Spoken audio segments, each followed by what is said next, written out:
Thanks, Kat. So welcome. I have a list of questions that may have been heavily influenced by Robin. Great. And you each have 2 to 3 strong minutes to answer each question. No, I'm kidding. It's a lot more flexible. I promise this will be relaxed. This is not like spelling bee or anything. Although she did heavily influence the questions, just so you're prepared. But they are very important questions, and it's my honor to be aligned with Fashion Week and with the Arkansas Arts and Fashion Forum, and to be sitting here with you guys, because I am not a photographer, so I can appreciate the art that you create. And our goal tonight is to kind of tap into your mind and get your perspective on some things. As you're aware, a lot has changed in visual content creation in the recent past. So the Arkansas Art and Fashion Forum, as Cash mentioned, aims to promote inclusion and diversity and to change industry standards by rethinking the whole process of image production.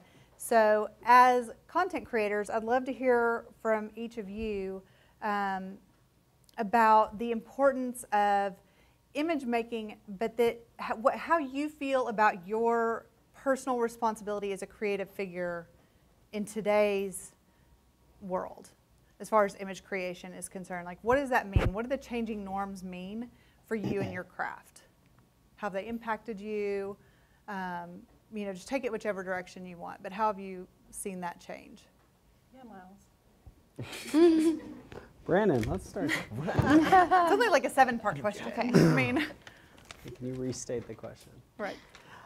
Okay, let's do this. Let's go. And jump cut. Right. I think there's a necessary need for content creators to not hide behind that title.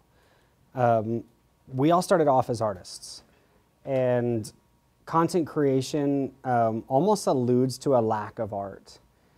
And it sort of implies that what we do is we provide a product that isn't service-oriented. So a few of us were talking about that earlier, actually. But the reality here is that art is based in any number of objective ideas of beauty. Whether that's based on light or color or subject. But beauty should be something that is interpreted. And culturally, I suppose, we're really good at trying to sum up what beautiful is. And I think it's sort of our role as artists and not as content creators to express what we see as beautiful. And that's what is unique. It allows us to see light in unique ways. It allows us to see moment in unique ways. And down to a more like anthropological level, it allows us to see people in different ways. And so what I see as beautiful, it should be unique to my art. And if more of us would get outside of ourselves and outside of what will get the most likes on Instagram, or what is trending right now on Pinstagram. Just created something new. Jump cut on Pinterest. If we'd get outside of that and we would see that our role is actually just to create art, I think the vast majority of artists would take a lot more responsibility for simply trying to interpret beauty. Just expounding on that, I feel like more than content creators, we are collaborators. So we are working with our clients, whoever that may. I'm more of a commercial photographer. I don't do a whole lot of fine art photography. I do some fashion. But it's really important for us to collaborate with our stylists, with our models, with our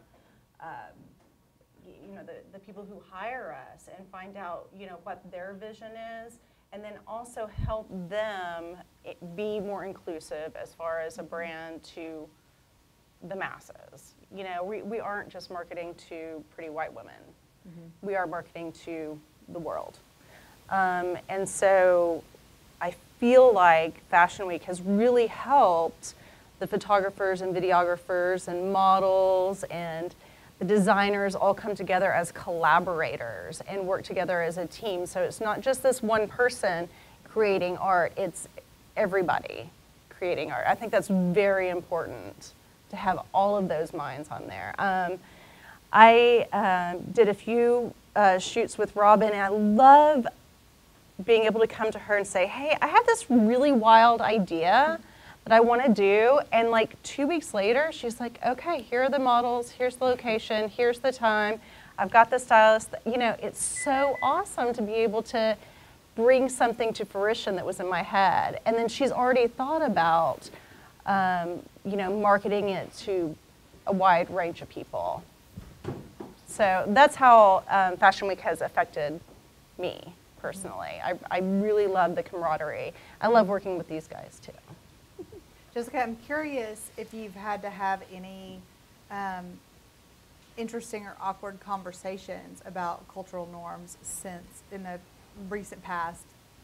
Yeah, I think that because part of my role with Fashion Week specifically has also not just been about making the images, but also helping plan the shoots and things like that, that I think the biggest conversation that we have is, to be quite frank, a lot of our leadership is white.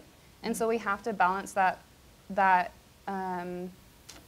you want to be inclusive, but you also don't want to go into tokenizing and using people of different color, sizes, gender identities as a way to validate yourself. And so we have to have a lot of conversations about motive, which is something I think about in general, just because I went to film school, I'm definitely in the filmmaker mindset. When I think through casting, it's what is my motivation? Why do I want that person? And so always kind of keeping that in check. And so I think we've had to have a few of those conversations of, are we just throwing this person out into a vulnerable position just so that we can feel better?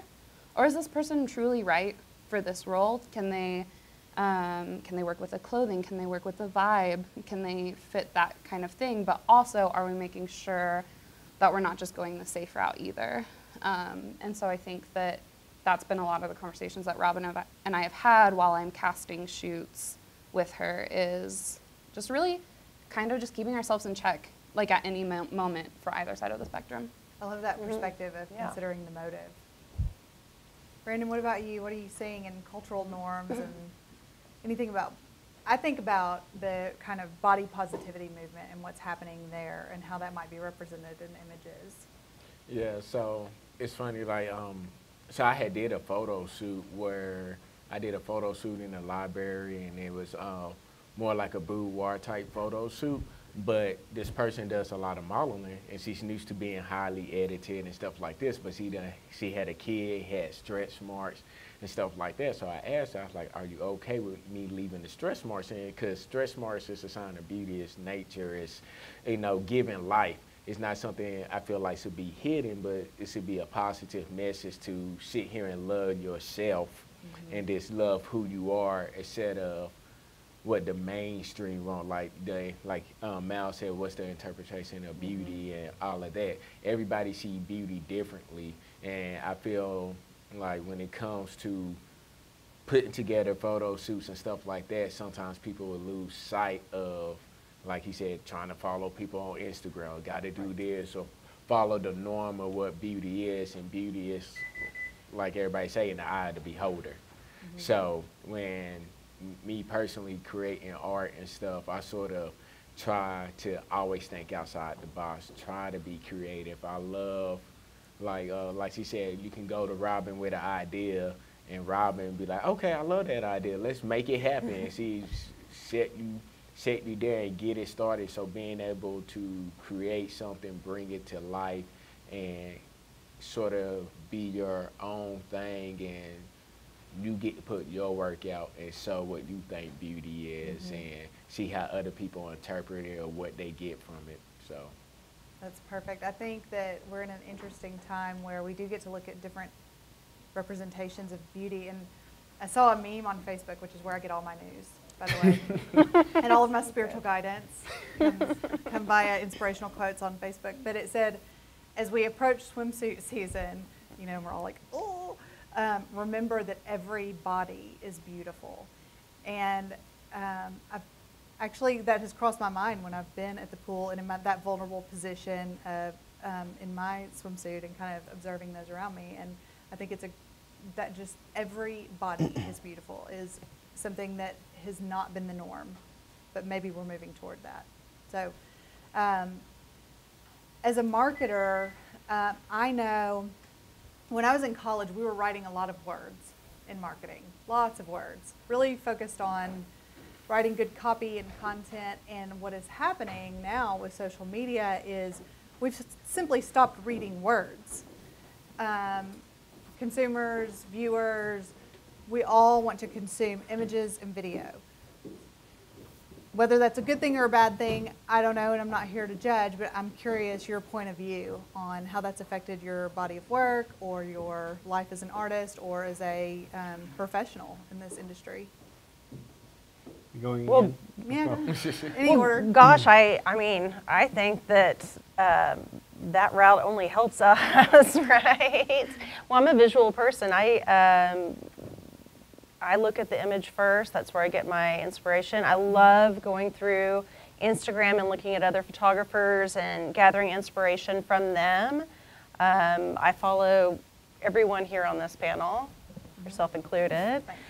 And, I really just think that that whole movement has only helped us. I'm not a writer, so words are hard for me. So for me, that's better, for sure. Yeah. Well, and what Meredith has not shared with you is that she was on the front end of some of this marketing in a company that was really innovating in the space, and we were producing probably more images in a day than anybody else in America at the time. Oh, much. Yeah. So. I was very She's been in the tired, trenches. and you were producing so many words at the same Valid. time. Yes. Miles, what's your experience? I'll contrast you. I work with pretty closely with an agency in New York that does PR work, and they have a huge mural inside the office that says, "A word is worth 1,000 pictures." That's the world that we live in now. You can scroll Instagram for 30 or 45 minutes and not see anything worth your time, but a powerful caption will stop you. And I actually think that what has happened is that so many people have given in to what is easy, and creating content is easy, that people have forgotten the power of telling a story. And so that's what I think all of us strive to do. And I think what's unique when I was looking at this panel is, and completely uncoincidentally, I'm sure, but Robin chose 4 creators who are very story-based in how we work, but in very unique ways. So I am a writer. I frequently am a writer perhaps before I'm a creator. Actually, people are hiring me now to shoot their events and then write about that. And I find that I have the most to write when I have an image to write about. And so I'm hoping, I'll say this, I'm hoping that as an industry, both as the fashion industry and as creatives, that we stop allowing social media to dictate what we do in general, and we start getting back to creating for the sake of some kind of legacy. I'm sure that Picasso could have cared less about how many followers he had, let alone Michelangelo. Warhol would have totally cared, though. Totally would have cared. Yeah, 100%. That's awesome. And so I think there's something to be said for us taking ourselves a little bit more seriously as artists and saying, whatever that outlet is. So I think here's the powerful thing is there's a dichotomy here between enabling and empowering. And that with the body positivity movement, there's a dichotomy between saying being unhealthy is cool. No, it's not. No, it's not. But being comfortable in your own beauty, that's powerful. There's a difference between enabling and empowering. So enabling an artist to not use words because all they need is images, I think is silly. But empowering an artist to use images when words fall short, I think that's powerful. I think we need to be more inclusive in our own industry, as much as we are externally. Mm-hmm. I think it's interesting. So I love social media. I am a millennial through and through, but I also am somebody who's very passionate about mental health, so I also don't like social media. And so I feel like the thing that I would love to see on that side of images and marketing and words is, I think that as everything becomes so crowded, we have to understand that we are also have the responsibility of being impeccable with both, of being impeccable with the images that we create, both in the standard of production and what they show and the story they tell alone, but also in the words that come with them of why was this worth showing? Why was this worth talking about? I think about, like, this is super silly, but the other day I posted a boomerang of me eating a chip, and it would have been really cute, except it was all about this intense moment I had had of shame I had had as a larger girl eating in public. And it was just, it was really weird for me to think through that, but I was like, honestly, I don't have a ton of followers because I don't care, but I still have more followers than than people that I talk to in a normal day. And so I feel that responsibility both on my professional and my personal side of images that I create and things that I write, that I don't want to be the person, I don't feel the responsibility to like make you stop your scroll because I created something awesome, but I created something meaningful that maybe lets you take a minute to stop and to think and to find a moment of health and peace in this just utter chaos. And so I think that that's where both have to be taken seriously. Absolutely.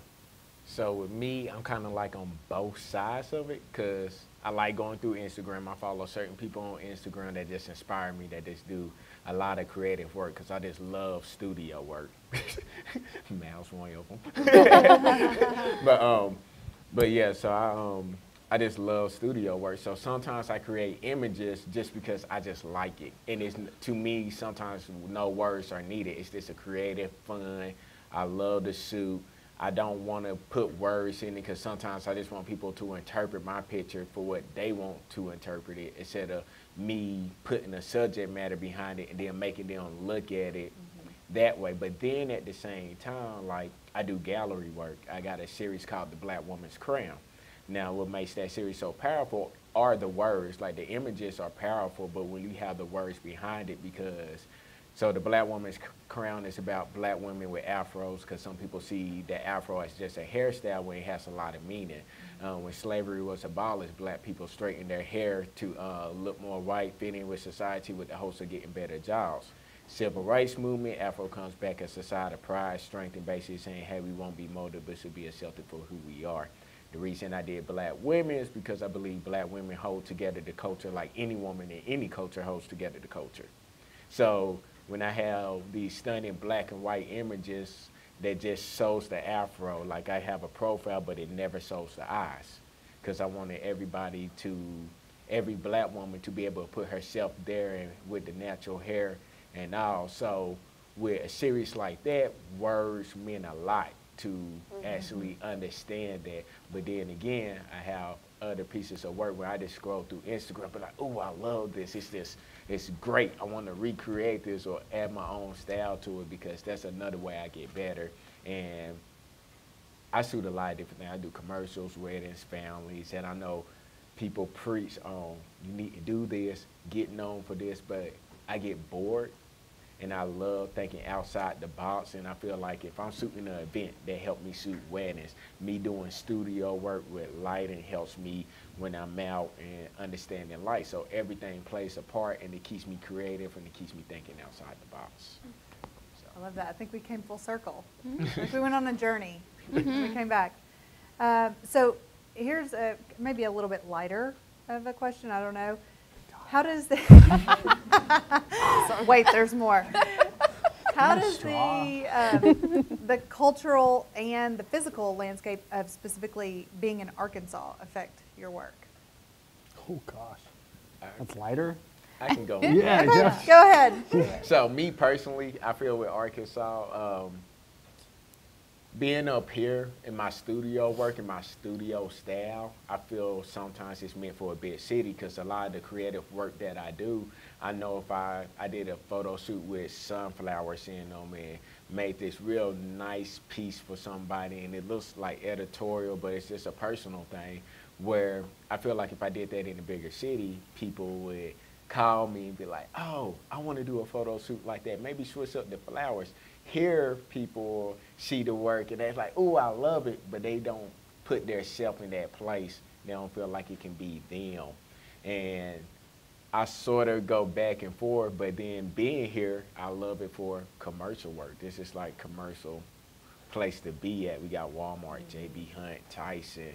So with that being said, I love being here for the commercial work, but on my studio side and my style, sometimes I feel like it's harder for me to get it out compared to, I go to Dallas and Atlanta a lot, and sometimes I get more work in Dallas than I will here for a weekend. So bigger cities appreciate my studio work better than being here. But being here is like commercial work and the networking, and it's easier to meet high-rank executives or CEOs, and the cost of living here is awesome. So Right. There's that. So there's that too. Yes. We're gonna go backwards. You go. Oh, okay. I am not really in the commercial space, so I'm glad that you mentioned that, because that's not anything I would have thought of, but that is cool. I have had such a strange relationship with Northwest Arkansas. I mean, I was born and raised here, and like went to college here, and have bought a house here, but then there's always times where you're like, oh, maybe if I were somewhere else. But then you start talking about the things you love about Arkansas, and you're like, yeah, no, there's nowhere else I'd rather be. I do think that as far as like the natural landscape, like even though I've only lived here, I've traveled all over the world, and there are so many times where I'm like, man, this is gorgeous. And then the follow-up is, it kind of reminds me of home. And so we just have a lot of different things to play with, different landscapes. You can hike into some mountains, you can have some fields, you can have flowers, you can have the river. You can use the sun to where you don't have to be well-versed in studio, because sometimes that can be super intimidating. Like, I would not know how to do studio lighting, but I have this gorgeous landscape with beautiful sunlight that I know is going to come because I have seasons I can predict and understand. So I think that makes creating things a little more accessible, because you don't have to have a space and lights. And then the cultural landscape, I think that Northwest Arkansas is still kind of figuring itself out, and I think that can be a really frustrating thing whenever you're trying to figure out where you fit. And sometimes, like, I don't know where that can be because it's always kind of changing, but then at the same time, there's a lot of room to play with that. There's a lot of room to take advantage of it and to just do your own thing, because everyone's trying to figure it out right now. So I don't know if that made any sense, but It did. okay. Very good. Well, I'm one of the very few, like, generations deep in Northwest Arkansas. How exotic. Like, yes. Wow. Years and years and years. And, you know, raising my daughter, Skylar, here in the front row in Northwest Arkansas, and I absolutely love it. I don't feel like I would want to work anywhere else right now. Like you said, I get to meet people from all over the world that come here. And it's really funny to hear their interpretation or their impression of Northwest Arkansas. Like, there'll be a big business meeting, right? And, you know, people are trying, such as, you know, and people are like, oh, you need to come to Northwest Arkansas. We need to discuss this, blah, blah, blah, talk marketing, all that stuff. They're like, why are we going to Northwest Arkansas? And then they get here, and they don't want to leave, or they end up wanting to move here. It's like, it's such a special place. And I do probably work about 60% outside of Arkansas right now, but because of that, I've met my clients here through our network, through Walmart, through, you know, J.B. Hunt, Tyson's, all that. So, gosh, there's no other place I think I would want to work out of. Also, it's easy to drive everywhere or fly everywhere from here, so it's nice. I like it. I had like every intention on, by the time it got to me, having a great answer for you. Well, we can change it up a little bit, because I do Okay. have a follow-up to that. 'Kay. So maybe we can start there. B. So, question B. So still on the subject of Northwest Arkansas, I'm an Arkansas native. I'm from Central Arkansas, and I was raised latchkey between Little Rock and Chicago. And so you hear a lot of the thing, when people go, oh, Arkansas, and there really is, like you said, this kind of negative connotation, very hillbilly. Right. And I think that's changing a lot, specifically here in Northwest Arkansas. But is there anything you can or have done in your work, or have you felt motivated to use your body of work to affect that change in the perception of our state and our area? Yeah, okay. I actually can. Yeah. So, I travel a lot. On an annual basis, I get to see a lot of really unique spaces. And everywhere from, overseas and all of it. I think we've shot events now in 39 states and like 11 countries. And what's fascinating to me is that Arkansas, though I didn't grow up here, and this wasn't home prior to me being married, really. Arkansas was the platform that started all of that. And so it's fascinating to me, one of the struggles that we go through. I book a lot of my work actually via social media because I do have a fairly large following at this point. But a lot of my following is outside of the state and actually internationally. And so we have a lot of people who are just sort of blown away by the fact that I'm able to post the variety of images from here that we are. And being able to appeal to a broad clientele from shooting industrial images in this area in downtown to heading to Crystal Bridges and there's sort of a remarkably unique element to Northwest Arkansas in the fact that almost everything is free. And so as a photographer, our overhead is whatever we decide for it to be, realistically.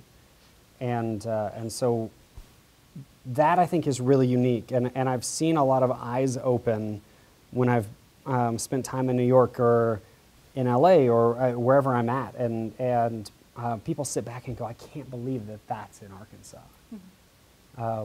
But what's fascinating actually about that is over the course of the last 3 or 4 years, that's actually started to change really rapidly, where my clients in New York and larger cities they all know somebody here now, or they are traveling back and forth, or their friend is traveling back and forth, or they love the airport, or whatever the like ridiculous things that we hear. It's the only airport where you fly into a cow field. I've seen others. But anyways, I think we could all agree on that. Though we all have, I have sort of an odd love-hate thing with Northwest Arkansas. My wife is from here, and so I live here because it's the best place in Northwest Arkansas, or in the U.S. to raise a family. This is as good as it gets. But there are definitely times where I feel like as a creative, my career would probably be progressing faster in other places. And I see contemporaries of mine scaling at a rapid rate when I'm like trying to keep up. And then I realize that there's more important things. And so I'm here for that. The quality of life here is just better. And Brandon, cost of living is also much lower. Yeah, it's much better, yeah. So good, I like it. Meredith, what about you? Do you feel a duty to help our image with your work? Yes. Yes. So I did have a meeting actually this week with a client from New York. I love New York. I love my clients, but it was a new brand manager. I'm not going to say who. I'm not going to say anything, but they said on the phone that Arkansas literally said bastardizes fashion like no other state. And so my goal is to change his or her perception, and I'm working really hard to do that. Can I moderate? I'm curious. Like I cannot say any more. I cannot say any more. I will tell you. Well, I will tell you what I have heard from my cousins and relatives. They're like, everybody wears oversized T-shirts and cargo shorts. Like that's the perception of Arkansas from the outside. FYI. Are they wrong? I was going to say it can be valid. Depending what Walmart but you're if you go to Times Square in New York, there are plenty of people in oversized T-shirts and But cargo shorts. are they so all let's from be real. Arkansas? Irrelevant. I'm totally kidding. Next. Jessica, how can you help us help ourselves? I don't feel like I have enough of a following or influence to like help any perception, but it was interesting for me. I used to be the media producer for Crystal Bridges, and I was their media producer during State of the Art, which I don't know if any of you guys saw that show, which was incredible. So cool. But I actually got to go to 50 of those artists' studios and film them working and interview them, and none of them had been to Arkansas yet, and so that was a really fun conversation to have, because they had only heard perceptions from people who had just moved in from Crystal Bridges to work at Crystal Bridges, and they're like, yeah, we heard it's like super metropolitan. I was like, okay, hold on. You need to understand, like, Northwest Arkansas is awesome, but it is unlike anything else you will experience. So like, anyone who's told you it's like in Austin is wrong. Anyone who tells you it's like this is wrong. Like, it's its own special place. For all of its quirks, for all of its Arkansan moments. It is, so I think I have more of those conversations than I do like my images, but as I'm like dreaming for the future of the things I want to create, the thing that I care a lot about more than anything is just like connecting humans through stories, and I feel like that's what I hope to do, is like to continue to use Arkansas as the backdrop for that story, and hopefully as I pursue different goals and dreams that other people will see that we live normal lives and we can read and we have a great time and we pursue things we want to pursue. Yeah, in that order. Yeah, exactly. Valid. We appreciate your effort. What about you? I'm trying to think. Because like Miles said, it's like a love-hate relationship for me here, because I am a single dad, so I have custody of my daughter, so it's just me and her. So I love it for that reason, because great place to raise a family.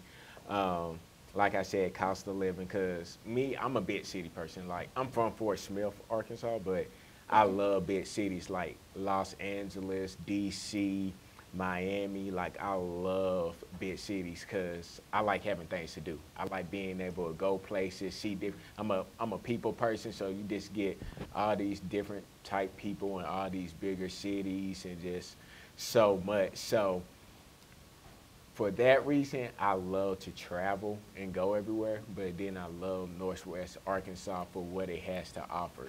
Like, we get voted top 10 places to live, top 10 places to start a business. It's a good place to be at. It's a good place to raise a family. So I love telling people about that wherein I travel. And also, I'm always stuck on the cost of living, because if I stayed in LA, I'd be trying to figure out how I'm getting down the block. Yes, compared to like here, I can make a living here, settle down here, and be able to travel just because cost of living is so cheap. And there's so many ways you can make it work here. The things that I be trying to showcase or change is just like, I love big style studios and other places and the kind of work. It took me a long time to get comfortable with some of the work I put out, because some of my stuff is bold, some of the stuff people won't agree with, or like I do everything from helping models build portfolios, photographing kids, but then I do boudoir and I do glam, and some people look down on that or don't see it as art, or they look at it in a way of, if you're actually photographing it here, some people will look down and maybe not want to hire you, but then they can see their favorite celebrity on the cover of Maximo. It's like, oh my goodness, they look so great and lovely. And like, that photographer is the same photographer, started out just like how I am doing stuff. So it's like a love-hate relationship, and I'm just trying to expand here and open the world up to all kinds of photography, and everybody see that no matter what's photographed, it's art, and it can be classy and it can be that, because I'm just a fan of photography no matter what kind or sort. So. If I could just comment a little bit on Northwest Arkansas, a lot of my clients from out of state, what I try to, clients always have a concern about money, right? There's models, there's travel, there's stay, there's equipment, there's all kinds of things that kind of go into it. So my out of state clients, I really do try to get them comfortable with the idea of, why don't we shoot in Arkansas? We really can make anything here look like anything out there. I guarantee. It doesn't matter where we're shooting. It matters about the talent, the lighting, the location, but we can do absolutely anything here that anyone else could do all over the world. And hey, if you want to fly me to Brazil, that's fine too. But we can do it here just as well. So that's one thing that I do try to make with my clients. I think it's probably important to point out, and I probably should have said this up front, but I feel like a broken record saying this, but I haven't said it tonight at all, so I'll say it. I think there's a concentration of talent here. One of the things I think probably all of us live the most frustrated about is just how talented the people around us are. And that should be very inspiring, except for the fact that there aren't 10,000 people between us and the next talented person. And so we can all wake up and go to the same coffee shop and see each other. All the time. And Every day. like, frequently, I see you, bro. Frequently, we're sitting in a consult with a potential client knowing that that person just finished a consult with the same potential client. And how awkward this is. That is awkward. And so Northwest Arkansas, I think what's fascinating about it is that for the way the fashion community is growing and the overall kind of metropolitan vibe is growing, what is not scaling is proximity. We all run into each other. And I had a fascinating experience the other day. One of the very first brides I ever shot cut me off in traffic and flipped me off. Oh. And until she realized who I was. Did And you then it was like, deserve oh it? gosh, I totally deserve it. But it's like you can't get away from each other here. We're all stuck together. And so I think It's a like lot of us are really frustrated by the fact that it's like, It's one big competitive family. oh gosh. One big competitive. So as soon as this thing's over, I hate all three of them. Stop it. I'm just kidding, not you. The thing is that we know that's a lie. It's not true. And I'm curious to know, you talked about like the wealth of talent here, and I think we would be remiss to not mention what Robin has done with Fashion Week and how that has elevated talent among the design community and fashion. And so I'm curious to know how your collaboration with Fashion Week has impacted your work or how it has affected you in any way. Yeah, so I had an interesting history with fashion photography in the sense that I got thrown headfirst into it at the highest possible level at a very young age. And so I came into my relationship with Robin with that as a background, having shot for a few of the biggest kind of couture designers on earth long before I was actually talented enough to claim that. And so when I met Robin, I was most intrigued by the fact that she has this huge vision, this, enormous goal.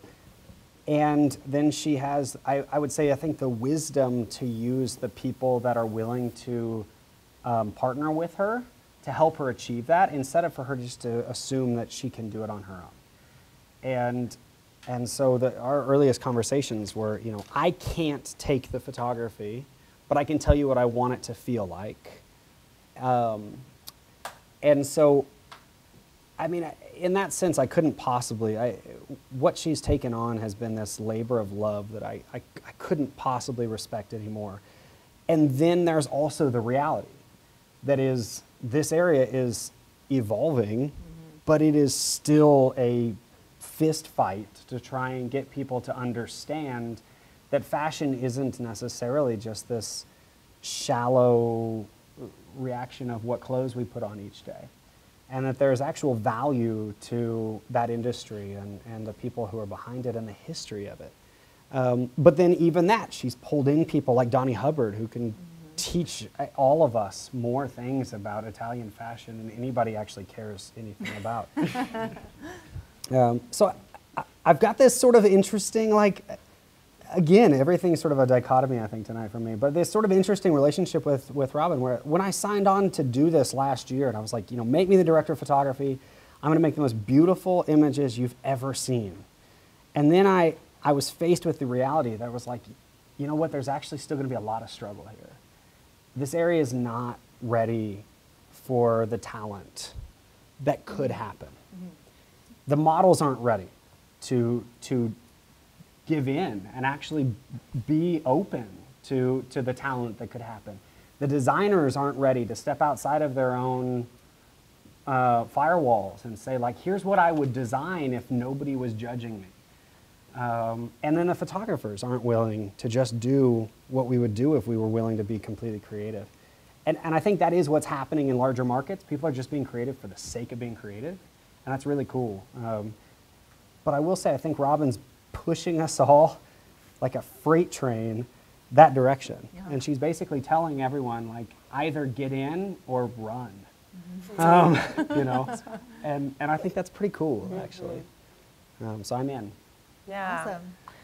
I love what she's done. I love the collaboration she's created. You know, you were talking a little bit about competition.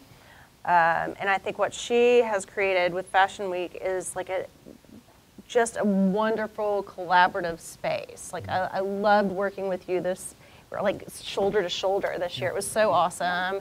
I learned so much when you're on, you know, doing video on shoots that I'm shooting, because I don't do video. I don't know anything about it. But it's really so fantastic to be able to work with you and to work with other photographers. So she creates this really collaborative spirit that I think opens us up to be more creative, makes us more comfortable to be more creative. Now, one of my editors told me this analogy about competition. So whenever I was younger, I used to be very competitive. I was not very successful. But, you know, now I have a decent amount of success. I'm very collaborative. I've learned over the years that if you don't collaborate, if you don't partner, if you don't work well with others, you are not ever going to succeed. And my editor told me, you know, so she was a runner. I obviously have never ran in my life. The runners that look over their shoulders, they don't win. You know, it's the ones that are always looking ahead. So you're competing with yourself, not really with the people next to you or, you know, your contemporaries. Those people are there to inspire you, to lift you up, to, you know, collaborate with you. And I think that's exactly what Fashion Week has created. And I'm so proud to be part of it. I love that. I think, you know, as far as competition is concerned, like, it's not like photography is a zero-sum game where there's only so many images that can be captured. Right. Like, the four of you could be given the same subject or the same room, and So we would get different. four very different. We need to do Yeah, I that. wouldn't even take That a would be picture, really so- interesting. I feel like that's an Instagram opportunity. By the way, tag Arkansas Arts and Fashion Council, Northwest Arkansas Fashion Week, the Art Collective. Yeah, we can do that. But I That think it would would be be fun cool. to have It'd four be different fun. perspectives on the same Pretty thing. fun. And I, you know, Meredith and I actually worked together in the past, and so she knows all of my cliches by heart. I have a library of them. One is there's no crying in marketing. It was my favorite. But the most important one, and I believe this to be true, and I hope it's true for Fashion Week and for the photography community, is that a rising tide lifts all boats. I mean, Yeah. and that's what I feel like Fashion Week is doing. And I feel like this spring was such a triumph of collaboration. So I'm I curious agree. about your perspective on how Fashion Week has impacted your work, or how the collaborations It's been fun. So I actually was a part of like Fashion Week beta. I don't know if this is version 1, whatever, from like 2013, 2014. And so whenever I came on, previously it was very much like, okay, well, you make videos, like show up and make videos. It was just kind of the conversation, which was fine, and I was super excited to be there and to see what's happening, and I really like the energy of everyone trying to be at their best, especially like of the event. And then as I got to work a little more, like when everything kind of got pared down and then started getting built back up, it was fun to have that sort of trust that I could maybe be more than a videographer, which was really important for me. Like really early on, it was like, oh, Max, who shoots for Miles, like Max and Tanya are taking 2 models out to the desert. And then all of a sudden I was helping like get the clothes and the accessories and finding the hair person and like getting to help build that team, which is something Like the Arkansas desert? the Oklahoma desert. Oh, okay. Yeah, which there is one. And now, noted. yeah, everyone goes there we now. can do everything. But, and then like watching that, yeah, surprise. And then getting to have that sort of trust, even culminating to where like whenever I did the spring ready to wear with Walmart clothes, like Robin was just super hands off, like not in a negative way, but she was like, you've got this. And so I think for me, having that trust has been really nice. Because as I think a lot of us would probably relate, there is sometimes the conversations of like, well, you're a photographer, so like just show up and make the photos, or you're a videographer, so just come and make the video. So for there to be like, oh, we understand that you bring any number of skills beyond just the image creation, is really cool. And then just the practicality of it of, you know, I'm like, hey, we're making this shoot. Rachel, send me all the Google Docs of everyone who's on our hair team. Send me the model list, like where you don't have to just like always put out social media calls. You have a list of trusted sources that you can pull from, which is nice. Interesting. It's on a really practical. That's neat. And then if you stay with it anything long enough, you start building relationships. And so that's what I've loved too, is like I have a couple models that are like, you are like my muse. Like whenever you step in front of the camera, we understand each other. Or like I'm become friends with photographers that we can collaborate with. I have my go-to hair and makeup people because for my personal projects, because I've loved working with them, and a couple of them I never would have met, except for Fashion Week. So I really like that we get to, like that if you stick with it, you can really form some really good like working relationships and friendships. My turn. Yes. So NWA Fashion Week for me helped me out a lot because, what y'all might not know, I didn't get my first camera until 2015. I'm basically self-taught. So for me sitting on this panel with these three right here, it's like an honor because, 2015 is when I got my first camera. I remember hearing about NWA Fashion Week like 2016, and I remember reaching out to Robin on Facebook, like, hey, I really want to photograph for NWA Fashion Week. So she like tried me out, just like, hey, we're doing a model call. Can you come do headshots? And in back in my mind, I was like, I really just want an editorial. But, but I was like, okay, I got to prove myself. So I did the headshot. She loved on that. Next day, you know, they had the gala at 21C. I'm one of the featured photographers there doing the gala. She loved my work. And then I was shooting the runway. And it just helped me get more out there, get my name out there on a more professional level, being able to meet other photographers, makeup artists, different models, understanding how the industry works. So it helped me out a lot, just getting my name out there, getting myself out there. And this, like, key thing about NWA Fashion Week that I love is just networking. You meet anybody and everybody. So every time I go to NWA Fashion Week, that's like one of my main goals. It's like, okay, let me meet somebody new. Or Ashley Little's a fashion designer. That's my first time seeing her. Felt in love with her stuff. So me and Ashley Little did a big collaboration photo shoot in my studio. Had NWA classic car, had models, had hairstylists, makeup artists, custom-made bridal dresses, had a video person. So all of that happened because I met them at NWA Fashion Week. And that was my first introduction to doing a fashion show or just anything fashion. So that helped me sort of tone who I became now. So I love that because the collaboration, what you're saying is that the collaboration has empowered more creativity. yes, That wouldn't have happened before. exactly. That's beautiful. Yeah, I mean, I think I had a unique perspective. Jessica and I were talking about this right before we started, but I think it deserves to be said. I actually didn't sign on to be a part of Fashion Week as a photographer, which I think probably makes me a little bit unique up here. I love fashion photography, and I still do every bit of it that I can. But I actually signed on, if anything, Max should probably be in this chair right now, realistically, let's be honest. I signed on as a director level to try and kind of manage and oversee and stuff. But I had the opportunity to see a few photographers that work for me, their creativity just explode. And it's so cool now to, walk through the door and like give you guys hugs and kind of have that relationship with Fashion Week. but I've actually never shot an editorial, so I don't know if you have. That's how I won with Fashion Week. Okay, So well, I never that was have, nice. actually, It was not for fun. Fashion Week. That's always been Max. Yeah. But I mean, I was a part of Fashion Week back when it was called Strut for a Mutt, and like, that was a long time ago,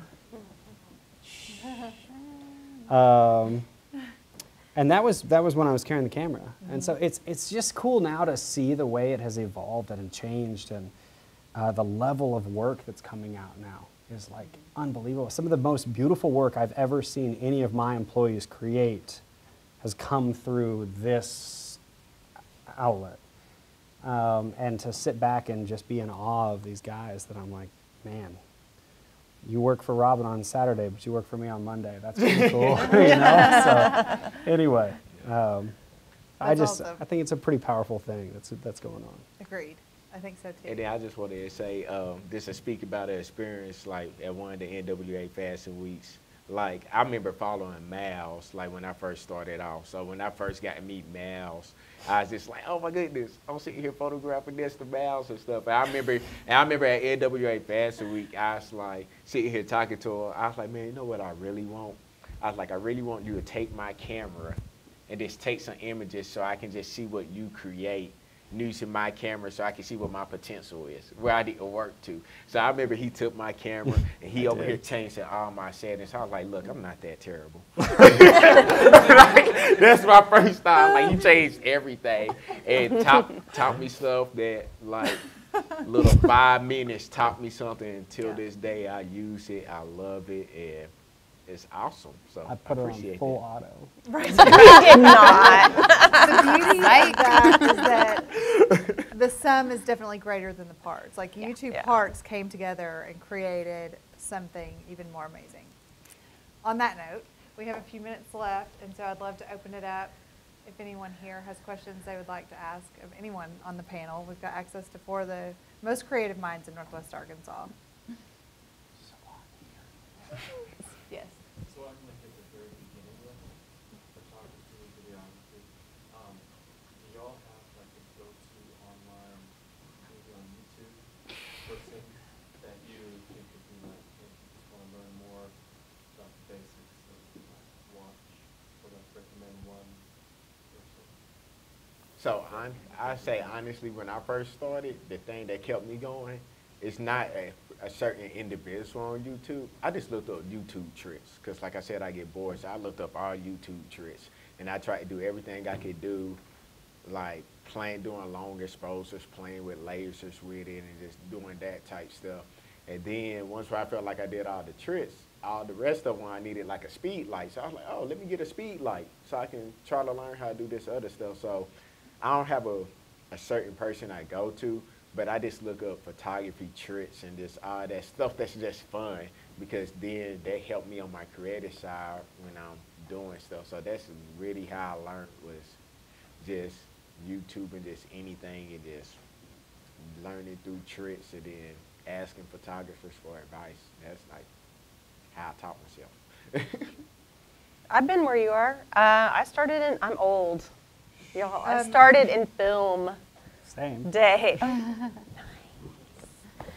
And so, you know, whenever it came to Photoshop, I was in school in the dark room and, you know, in college, and I had to learn all that myself. I did go to like the Maine Institute of Photography and do some summer courses and learn some Photoshop and did some of that, which was great. They've got some great 2-week courses that you can take during the summer, like crash courses. And you can learn, do photography courses from famous photographers from all over the world. Also, there's a school in Santa Fe that you can do that during the summer, which is great. When I first started really getting into fashion photography and trying to learn about lighting, I would take Vogue covers, and I would have my friends, like my model friends, just pose for me, and I would just do my dead level best to try and replicate that lighting. Just play around with it. You can Google, you can take courses, you can play with your friends. You know, there's no wrong way to learn photography. We've all been there. But also on YouTube, Peter McKinnon is really great. Okay. Just Peter McKinnon and Chris Howe, HAU, Like they have their whole thing called the Dope Squad, and they literally do like 2-minute tutorials on how to up level something. And I don't even really necessarily use it, but I just dig their personalities. And Nice. so those could be some people that you could check out, and then just like keep following the recommended rabbit trail from there, and you could probably find like that whole community. Yeah, I get asked that question a lot, and I'll be really quick with you. In 2018, as a company, we archived 292,000 images. If you don't get good after taking 300,000 images, Yeah. quit. Yeah. But that's the answer for most photographers these days. Is I was a professor at John Brown for a while, and I've taught workshops all over the place, and we teach photography. But the answer these days is just shoot, learn light, and fall in love with light, and then once you understand what you love about light, then start finding photographers that see it in a similar way to you, and learn what they're doing.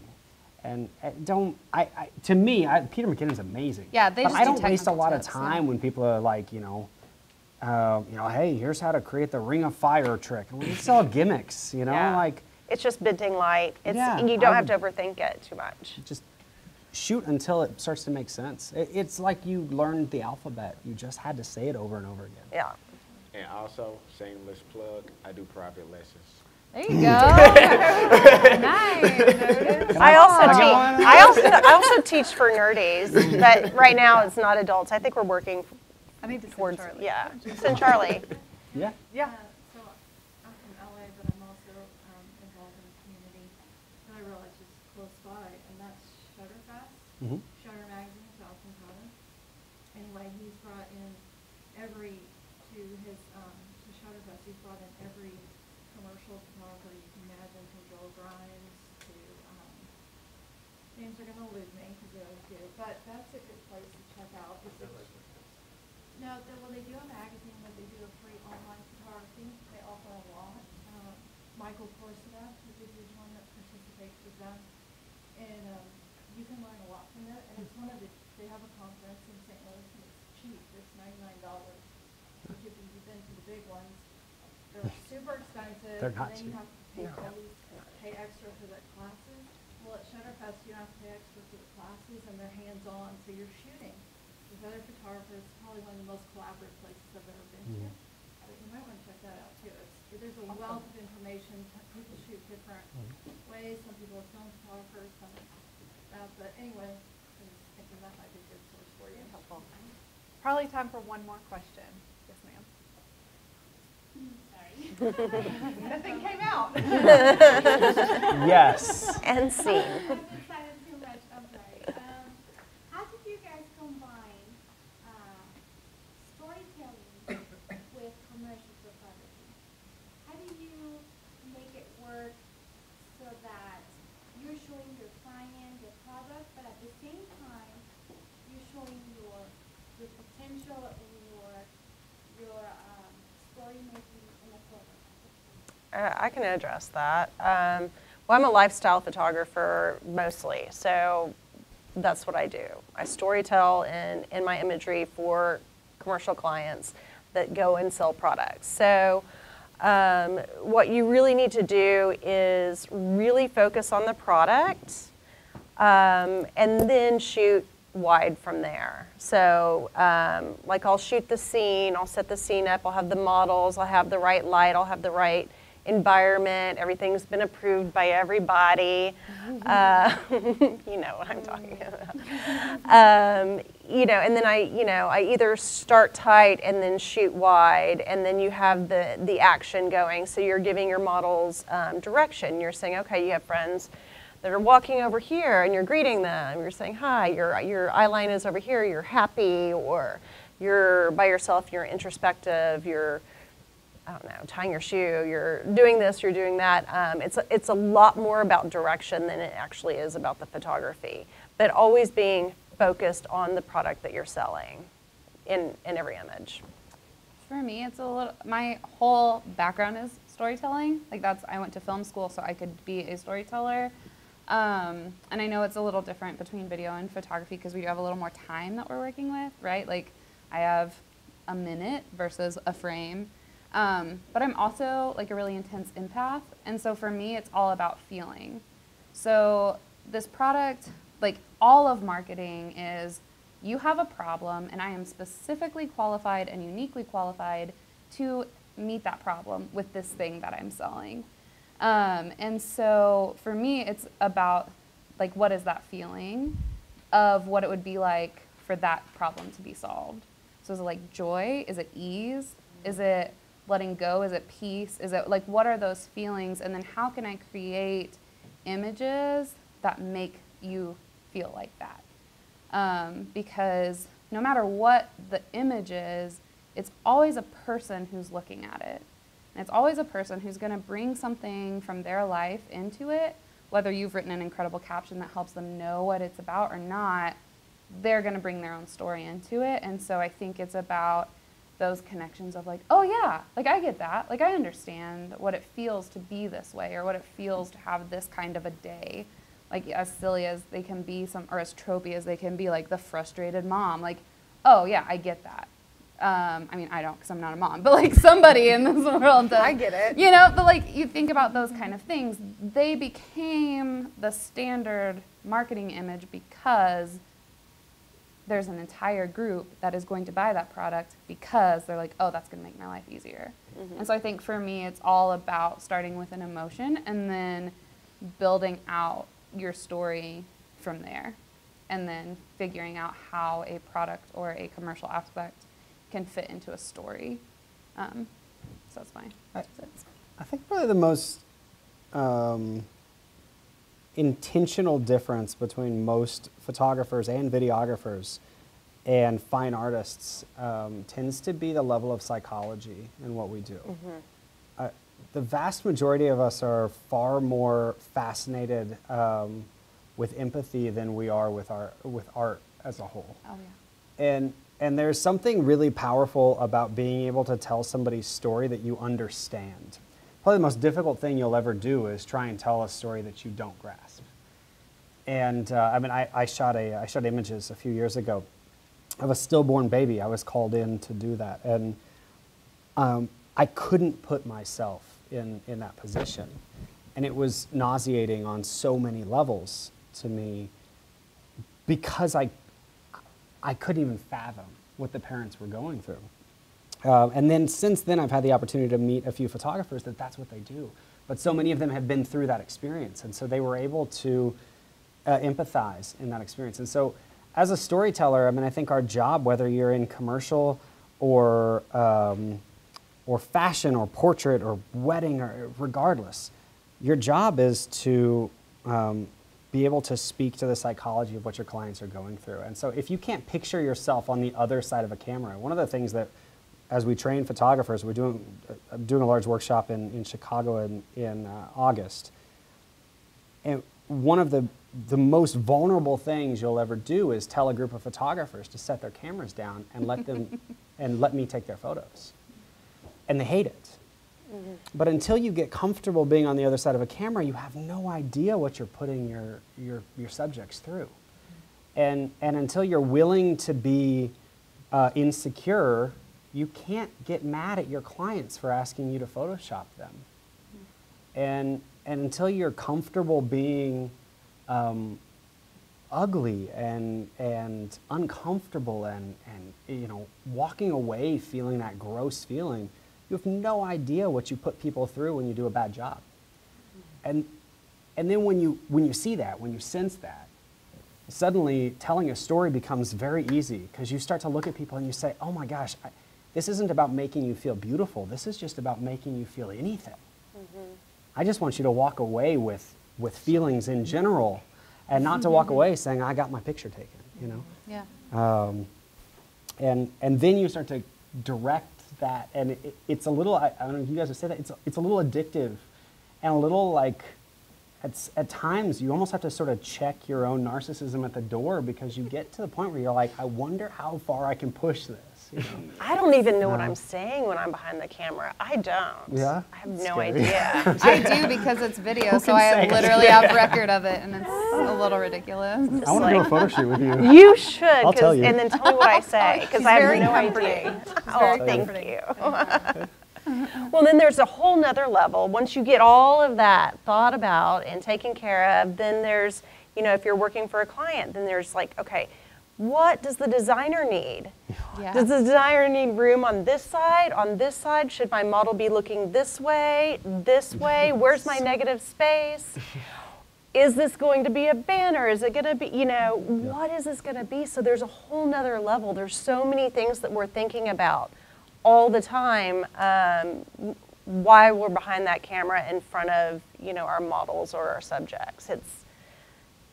Maybe that's why I blank out. I don't know. You're a blackout. And I get that because with me, I'm more of like if I'm working with a commercial client, I kind of try to get the feel. Okay, what are you going for? All of this stuff, and then how much creative control do I have to actually bring that to life? Because I love having creative control. But I was like, tell me what you're going for, or try to figure out what market they trying to hit, and then I just go from there and then try to create whatever I can. I do got to disagree though. I love being in front of the camera. It was weird for me to step behind the camera because I get mad every time I got to go take people's photos. And I was like, oh, take their photos. But like, oh, here, take my photo. And then they take it. I'm like, I mean, look at you though. I know. but Yeah, but, no, not the same thing. Besides that, I feel like they pretty much answered Yeah. the question for everything I had to say for it. So. Well, thank you guys for being here. Thanks for having us. I would challenge each of you to connect with these photographers on Instagram or in person. And I want to thank you all for being here and supporting Arkansas Arts and Fashion Forum tonight. Thank you very much.